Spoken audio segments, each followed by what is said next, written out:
Coucou mes gazelles, bienvenue pour ce tirage sentimental du mois de septembre. Et donc cette fois-ci c'est à votre tour, amis Scorpion. Je rappelle comme toujours et à chaque fois que c'est un tirage général, ça ne parlera pas forcément à tout le monde, c'est tout à fait normal. Prenez ce qui vous interpelle, ce qui vous pousse à réfléchir et vraiment à aller plus loin dans votre raisonnement dans ce domaine. On va regarder les énergies dominantes pour certains d'entre vous donc. Bon, on me parle d'adaptation, il y a une grande période de réflexion, j'ai l'impression. Alors, on ne s'est pas forcément mis à l'arrêt, on ne s'est pas forcément mis en retrait, mais on est dans une période de réflexion, on est dans une période d'approche, d'adaptation, on essaye de cerner quelqu'un, on essaye de cerner une situation ou de s'habituer. Pour moi, pour certains, il y a une nouvelle situation là que vous êtes en train de vivre. Nouvelle situation dont vous n'avez pas forcément l'habitude et vous essayez de vous apprivoiser l'un et l'autre pour ceux qui sont en duo. Pour d'autres, c'est une situation à laquelle vous essayez de vous habituer. On a un sentiment de solitude mais qui s'apparente plus à de la complétude, en ce sens que vous commencez à quand même bien respirer, vous commencez à vous retrouver. On est en train de se recentrer sur soi. Il y a quand même un peu de douceur dans cette situation. Vous pensez à vous. Pour moi, là, vous êtes dans une période calme en fait. Comme une parenthèse, vous êtes dans une période particulièrement calme. Vous prenez le temps de réfléchir, vous prenez le temps de voir les choses arriver. Vous vous adaptez, vous faites des efforts, vous voulez parer à toute éventualité et vous essayez d'écouter un peu vos ressentis. Pour certains, il y a des capacités plus subtiles que ça, mais vous avez du mal à les écouter. Oui, on s'adapte à un environnement, effectivement. Oh oui, on s'adapte à un schéma aussi. Effectivement. Bon, alors, effectivement, on essaye de se frayer un chemin dans la foule. On est comme dans un labyrinthe, en fait, dont on cherche la sortie. On essaye de se calmer, on essaye de s'apaiser. On essaye de se concentrer sur soi pour trouver cette sortie. Ben là, c'est pareil, en fait.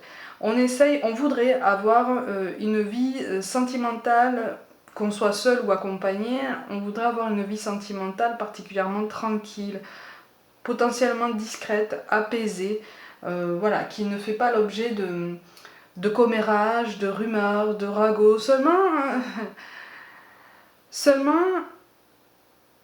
il y a visiblement un entourage qui parle, un entourage très bavard, un entourage en tout cas qui possède une influence que vous craignez. Alors soit c'est vous qui la craignez, soit c'est la personne en face de vous. Mais il y a comme quelque chose à protéger, une situation à protéger, un lien à protéger. Pour certains, il y a un lien à protéger parce qu'il y a quelque chose qui pourrait jouer en votre défaveur, mais plus qui partirait des rumeurs en fait. Ce sont des rumeurs infondées, quelle que soit votre situation d'ailleurs, que vous soyez seul ou accompagné. J'ai l'impression qu'en fait on vous prête une étiquette, on veut vous faire rentrer dans une case qui n'est pas la vôtre, ou en tout cas qui n'est plus la vôtre, comme si vous vous étiez un peu assagi, rangé pour certains, ce qui ne nécessite pas d'être forcément en duo, mais vous avez changé d'ambition, vous avez changé de point de vue, vous portez un autre regard, vous avez grandi, vous avez envie d'autre chose, et pour beaucoup on essaye de vous garder dans cette étiquette qui a été la vôtre pendant un temps.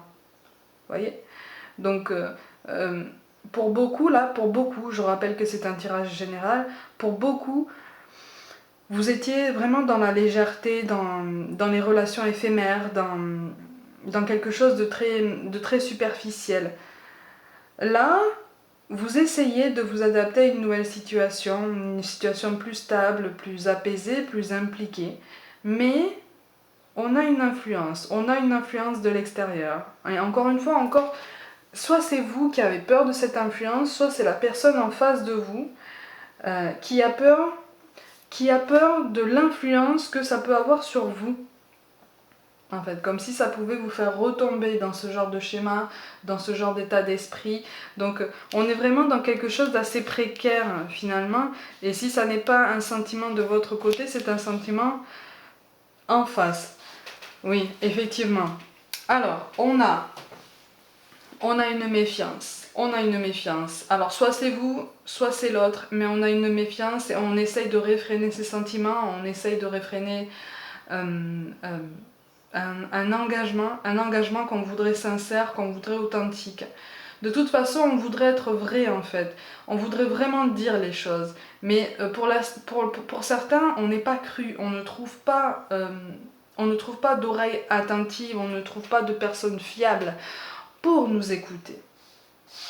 Mais il y a une influence de l'extérieur, soit sur vous, soit sur la personne en face de vous, pour ceux qui sont en duo. Et ça entraîne une méfiance, ça entraîne une froideur. Et on essaye de voir si les choses peuvent se tasser. On attend de voir si les choses peuvent se tasser.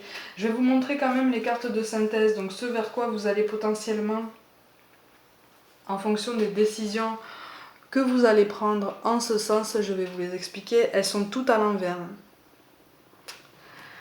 Ouais.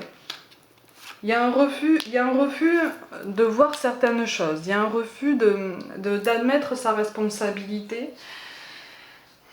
Il y a un refus d'admettre sa responsabilité, d'avoir cru en certaines choses venant de l'extérieur, venant d'un entourage particulièrement prenant, particulièrement pesant, intrusif. Et donc il y a beaucoup de lenteur. Il y a beaucoup de lenteur parce que ça a installé des doutes, ça a installé de la méfiance, une froideur. La communication n'est pas optimale, elle n'est pas non plus coupée, on essaye de s'adapter, on essaye d'arranger les choses, mais là j'ai l'impression qu'en fait on essaye vraiment d'aller contre tout un tas de on-dit, tout un tas de rumeurs. On essaie de se battre en fait, plutôt que de laisser couler les choses, on essaye de se battre, on essaye de... Mais c'est un combat qui se fait en interne. Mais quand je dis en interne, c'est pas au sein du foyer, c'est chacun en vous en fait. Au lieu d'établir un dialogue et de dire et de vous mettre d'accord en fait, d'être un vrai duo et de fonctionner comme une équipe, là pour l'instant vous n'avez pas encore trouvé ce mode de fonctionnement, vous êtes encore vraiment dans l'expectative, et ben voilà, et l'hésitation. Il y en a un des deux qui est blessé là. Il y en a un des deux qui est blessé par toutes ces rumeurs, par toutes ces paroles pas forcément bienveillantes. Alors pour d'autres, ça n'est pas forcément des paroles malveillantes, mais c'est un entourage particulièrement intrusif. Et donc soit c'est vous, soit c'est la personne en face qui étouffe, en fait, qui peut plus là, il ou elle n'en peut plus, elle a besoin de barrières, elle a besoin de frontières, elle a besoin qu'on comprenne que la vie privée peut rester privée, que c'est votre affaire et que tout le monde n'a pas à donner son avis, même si ça part d'une bonne intention. J'ai l'impression qu'on le sait ça, que ça part d'une bonne intention, mais que c'est étouffant. Et de l'autre côté, on ne veut pas écouter ça, on ne veut pas admettre ça. On ne veut pas admettre ça. Donc en fait, c'est pour ça que je dis que c'est un combat en interne. C'est parce que chacun le mène à sa façon. Et oui, la douleur n'est pas la même, le problème n'est pas le même, la façon d'aborder ça n'est pas similaire. Et comme la communication a été mise à mal, on a du mal à se comprendre, on a du mal à communiquer, on a du mal à échanger. Ouais. Et oui, donc on fait avec. C'est une situation qui laisse penser ça, on fait avec, on s'adapte, on garde certaines choses en nous, même si on a envie de changement, on a envie d'assainissement. Voilà, on a envie de tranquillité, mais on se retient, on se contient, on essaye de construire ses repères, ouais. Mais l'équilibre est précaire, encore une fois, on contient une colère de toute façon. Alors soit c'est vous, soit c'est la personne en face qui contient des non-dits, qui contient un genre de colère en fait envers vous. contre se laisser aller, en fait. Contre se laisser aller. D'où cette méfiance, d'où cette retenue. Parce qu'on se dit finalement, est-ce que vraiment ça vaut le coup? Est-ce que ça vaut le coup que j'insiste autant pour essayer de me faire comprendre, puisque de toute façon, il ou elle ne voudra pas remettre en question cet entourage intrusif. Et un entourage intrusif, ouais. Et du coup, ça met à mal un petit peu l'image, encore une fois, hein, l'étiquette de l'un de vous. C'est comme si votre passé vous avait poursuivi, votre passé de... voilà, où vous avez connu pendant une période plus ou moins longue des relations éphémères. Voilà, vous avez connu pas mal de succès. Et ça, j'ai l'impression que l'entourage le sait. Et on veut pas. On a peur pour... Alors soit on a peur pour vous, soit on a peur pour la personne avec qui vous partagez votre amour, mais on a peur qu'on retombe dans ce schéma, on a peur d'un couple qui ne fonctionne pas, du coup on n'est pas particulièrement intrusif, on n'est pas particulièrement protecteur, et pour l'un d'entre vous, on n'est pas particulièrement étouffant en fait. On manque de liberté de mouvement, et on vient à manquer de liberté de penser. Vous voyez? Ouais, c'est ça. Et puis il y a de la comparaison aussi. Et oui, alors soit c'est vous qu'on compare, soit c'est la personne en face, il y en a un des deux qu'on compare, que l'entourage compare à une ancienne relation, peut-être plus posée, peut-être, voilà, on refuse de voir pourquoi ça n'a pas fonctionné par le passé avec cette autre personne. Donc il y a le spectre d'une autre personne, d'une énergie tierce, qui n'a pas forcément demandé quoi que ce soit d'ailleurs, qui est là. Voilà. Elle n'est jamais loin, elle est ambiante, et du coup ça n'arrange pas à participer de la pérennité de votre duo. Ça n'arrange pas parce qu'il y a des comparaisons, il y a des jugements de valeur. Parfois il y a des commentaires particulièrement virulents. Hein. On ne comprend pas votre mode de fonctionnement, on ne comprend pas votre mode de pensée. Ça, vous sortez du moule. Enfin, vous sortez du moule. Pour certains, vous avez vraiment un profil atypique, vous avez vraiment un duo atypique d'ailleurs. Pour d'autres, on veut encore une fois vous coller une étiquette qui n'est plus la vôtre.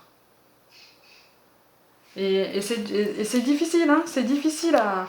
Et voilà, et voilà. Et c'est difficile à encaisser ça, oui. Oh là là là. Aïe aïe aïe aïe aïe aïe aïe aïe aïe aïe. Il y a une énergie tierce encore une fois, effectivement qui vient du passé de l'un des deux. Alors pour moi c'est une connaissance que vous avez en commun, hein, par contre. Pour moi c'est une connaissance que vous avez en commun pour une partie d'entre vous. Pour une partie d'entre vous. Donc c'est pour ça que je dis qu'elle est jamais loin. C'est pour ça que je dis qu'elle est jamais loin. Mais en fait ça vous plombe. Ça vous plombe, l'énergie, l'entourage plombe en fait votre histoire. C'est comme si on était... c'est comme si on condamnait votre histoire dès le début, avant qu'elle ait commencé. C'est comme si on n'y croyait pas et qu'on vous le faisait savoir tous les jours. D'une façon ou d'une autre, à chaque fois, on vous fait savoir qu'on ne croit pas à votre histoire. Ça vous fait mal, hein? Ce qui est tout à fait normal. Ça fait très mal. Du coup, en fait, on ne nage pas à contre-courant, on nage contre tout un entourage qui s'est fait une idée déjà préconçue de votre personne, de la personne en face de vous, de vos deux tempéraments respectifs et de l'histoire que vous pouvez vivre. Comme si ils vivaient avec vous, comme si c'était logique pour eux, comme si ça ne pouvait pas se passer autrement. C'est très difficile à vivre. Hein. Pour l'un d'entre vous, c'est très difficile. Hein. Ouais, on vous demande de prendre du recul.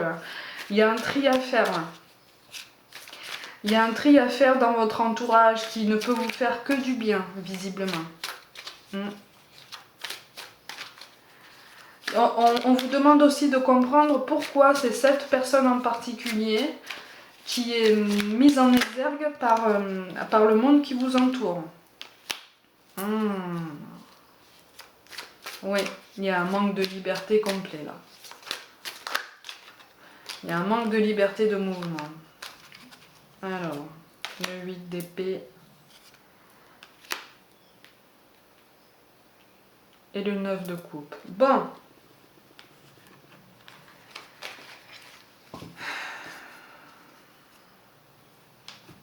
Vous allez être force de décision. Là, en fait, on vous dit, il ne tient qu'à toi maintenant de mettre les choses au clair. Donc, s'il ne tient qu'à toi, ça veut dire que c'est toi qui refuses d'entendre actuellement que ça fait souffrir ton partenaire. Si ça n'est pas toi, c'est la personne en face qui refuse d'entendre ta souffrance. Mais de toute façon, tu vas être force de décision. Moi, on me parle d'un choix par contre. Hein. Le choix de poser des barrières ou pas, le choix de t'expliquer ou pas, mais il va falloir choisir ton bien-être. Hein. Parce que en fait, c'est un cycle qui doit prendre fin. C'est un cycle qui prendra fin, de toute façon. Mais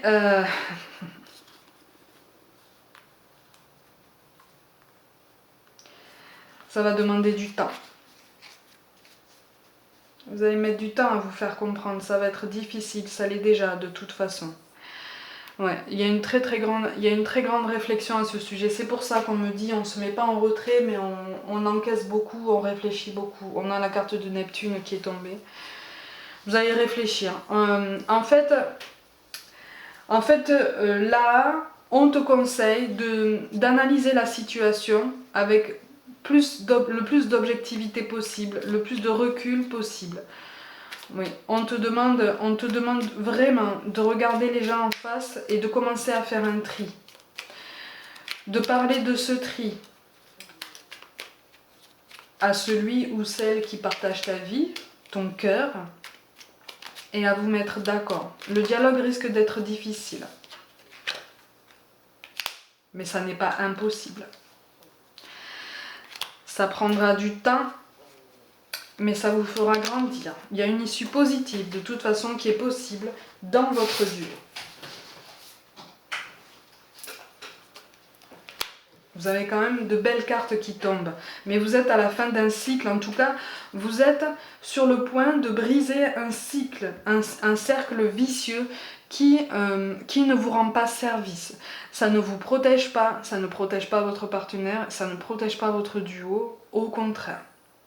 Si vous vous mettez ensemble, acteurs de la situation, si vous reprenez la main sur le bien-être de votre cocon, vous allez en ressortir grandi. Il y aura une longue période d'adaptation.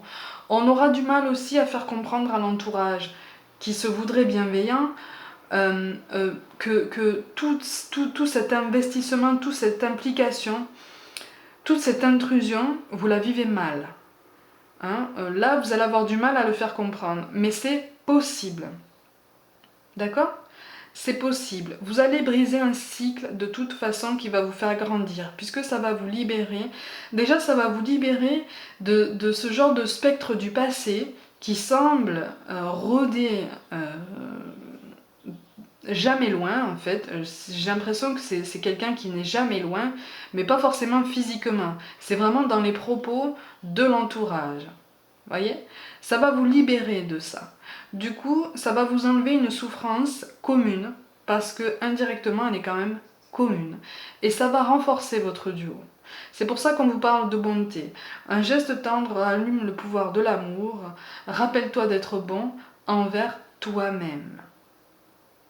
Ce qui veut dire redevenir acteur de la situation, prendre du recul, réfléchir avant d'agir. Attention aux décisions hâtives, attention aux paroles plus hautes que d'autres parce que ça pourrait faire plus de dégâts que ce que vous voudriez.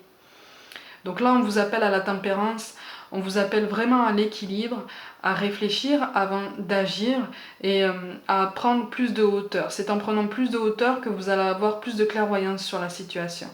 On vous parle de cadeaux précieux. L'amitié, la famille et l'amour sont de précieux cadeaux. Ne perds pas de vue ce qui est essentiel. Là, effectivement, on vous demande de faire le tri. Ça ne veut pas dire de vous séparer définitivement de ceux qui sont intrusifs dans votre vie. Ça veut dire de leur faire comprendre, potentiellement de les prendre à part et de leur faire comprendre dans un langage qu'ils comprennent, avec des mots, sans aller dans le langage trop cash non plus, en restant courtois, que cette situation vous fait souffrir et que votre vie privée doit rester privée. Vous aimeriez ça, en fait. Ça va mettre du temps à être compris, mais c'est possible. C'est possible et ça va même assainir des relations avec certaines personnes. Et enfin, on vous parle quand même de pensée globale. Tu as été encouragé à déployer tes ailes, pense à sortir des sentiers battus, tu es un citoyen du monde, ouvre ton regard, imagine le monde à l'intérieur de ton cœur, embrasse-le, entoure-le d'amour, que cela soit et cela sera. On vous demande de ne pas abandonner parce que vous avez encore de très belles choses à vivre pour ceux qui sont en duo. Pour les célibataires, c'est la même chose. On vous demande de faire le tri dans l'entourage, de faire comprendre que vous êtes indépendant, autonome et capable de faire des choix par vous-même, capable de cerner les gens par vous-même et que vous n'avez pas besoin forcément de leurs conseils qui se voudraient bienveillants mais qui se révèlent étouffants. Vous avez de belles choses, pour ceux qui sont célibataires, vous avez quand même une belle remontée en vue. Vous avez un beau développement spirituel notamment, il y a une belle ouverture à ce niveau. Ça va vous faire attirer de belles énergies et donc des personnes qui correspondent aux mêmes énergies que vous allez dégager. Ça va être très beau, ça va vous changer et ça va correspondre au nouveau schéma de vie auquel vous aspirez. Donc ça ne va plus du tout coller à votre étiquette du passé, vous allez vous en défaire complètement, sereinement et sainement. Donc vous allez respirer vous aussi. Amis Scorpion, comme d'habitude pour le mois de septembre, prenez soin de vous, croyez en vous. N'hésitez pas à vous abonner à la chaîne. Suivez-moi sur Facebook et Instagram où je propose régulièrement des petites guidances express. Merci pour tout le soutien que vous accordez à mon travail. Je vous envoie tout plein de pensées d'amour et je vous dis à très vite.